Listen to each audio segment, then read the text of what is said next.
Chapter 4. Will? Will who? Martin asked in exasperation, flicking through the sheets of paper with the candidate's details written on them. He had only been the Baron's secretary for 5 years, so knew nothing of Will's history. He realized now that there was no family name on the boy's papers, and assuming he had let this mistake slip past, he was annoyed with himself. "What's your family name, boy?" he asked severely. Will looked at him hesitating, hating this moment. I don't have," he began, but mercifully the Baron interceded. "Will is a special case, Martin," he said quietly, his look telling the secretary to let the matter go. He turned back to Will, smiling encouragement. "What school did you wish to apply for, Will?" he asked. "Battle school, please, my lord," Will replied, trying to sound confident in his choice. The Baron allowed a frown to crease his forehead, and Will felt his hopes sinking. "Battle school, Will?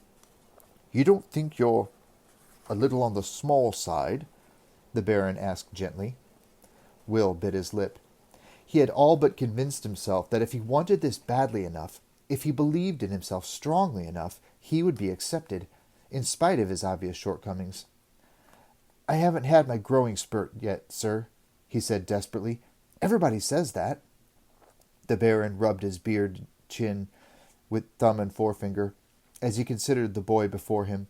He glanced to his battlemaster. "Rodney?" he said. The tall knight stepped forward, studied Will for a moment or two, then slowly shook his head. "I'm afraid he's too small, my lord," he said. Will felt a cold hand clutch his heart.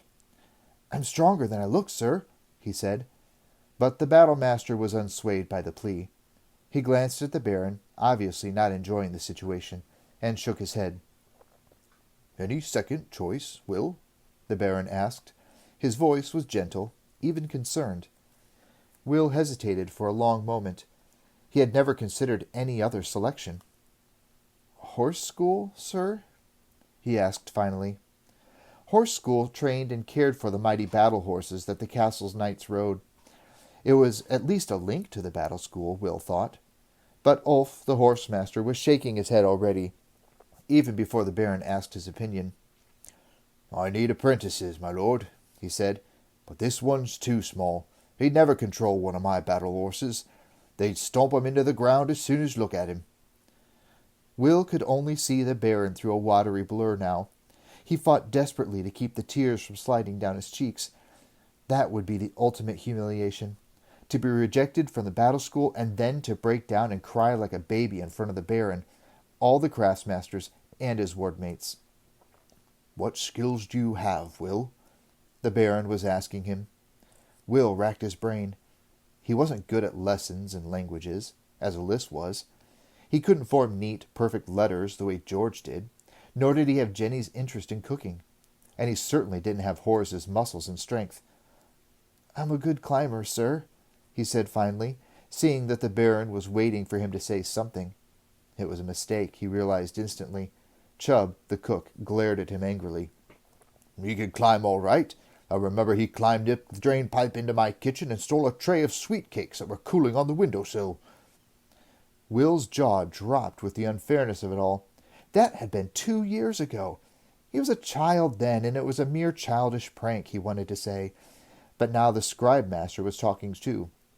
"And just this last spring he climbed up to our third-floor study and turned 2 rabbits loose, one in our legal debates." "Most disruptive, absolutely." "Rabbits, you say, scribe-master?" said the Baron, and Nigel nodded emphatically. "A male and a female rabbit, my lord, if you take my meaning," he replied. "Most disruptive indeed." Unseen by Will, the very serious Lady Pauline put one elegant hand in front of her mouth. She might have been concealing a yawn, but when she removed the hand, the corners of her mouth were slightly up-tilted still. "Well, yes," said the Baron. "We all know how rabbits are." "And as I said, my lord, it was spring," Nigel went on, in case the Baron had missed the point. Lady Pauline gave vent to an unladylike cough. The Baron looked in her direction in some surprise. "I think we get the picture, scribe-master," he said. then returned his gaze to the desperate figure who stood in front of him. Will kept his chin up and stared straight ahead. The Baron felt for the young lad in that moment. He could see the tears welling up in those lively brown eyes, held back only by an infinite determination. Willpower, he thought abstractedly, recognizing the play on the boy's name. He didn't enjoy putting the boy through all this, but it had to be done. He sighed inwardly. "Is there any one of you who could use this boy?" he said. Despite himself, Will allowed his head to turn and gaze pleadingly at the line of craftmasters, praying that one of them would relent and accept him. One by one, silently, they shook their heads. Surprisingly, it was the ranger who broke the awful silence in the room. "There is something you should know about this boy, my lord," he said. Will had never heard Halt speak before. His voice was deep and soft-spoken, with the slightest burr of a Hibernian accent still noticeable. He stepped forward now and handed the Baron a sheet of paper, folded double. Errol unfolded it, studied the words written there, and frowned. "You're sure of this, Halt?" he said. "Indeed, my lord." The Baron carefully refolded the paper and replaced it on his desk. He drummed his fingers thoughtfully on his desktop, then said, "I'll have to think of this overnight." Halt nodded and stepped back, seeming to fade into the background as he did so. Will stared anxiously at him, wondering what information the mysterious figure had passed on to the Baron. Like most people, Will had grown up believing that rangers were people who were best avoided. They were a secretive, arcane group shrouded in mystery and uncertainty, and that uncertainty led to fear. Will didn't like the thought that Halt knew something about him, something that he felt was important enough to bring to the Baron's attention today, of all days. The sheet of paper lay there, tantalizingly close, yet impossibly far away. He realized that there was movement around him, and the Baron was speaking to the other people in the room. "Congratulations to those of you who are selected here today. It's a big day for all of you, so you're free to have the rest of the day off and enjoy yourselves. The kitchens will provide a banquet for you in your quarters, and for the rest of the day you have free run of the castle and the village. Tomorrow you'll report to your new craftmasters first thing in the morning, and if you'll take a tip from me, you'll make sure you're there on time." He smiled at the other four, then addressed Will, with a hint of sympathy in his voice. "Will, I'll let you know tomorrow what I've decided about you." He turned to Martin and gestured for him to show the new apprentices out. "Thank you, everyone," he said, and left the room through the door behind his desk. The craftmasters followed his lead. Then Martin ushered the former wards to the door. They chatted excitedly together, relieved and delighted that they'd been selected by the craftmasters of their choice. Will hung back behind the others, hesitating as he passed the desk where that sheet of paper still lay.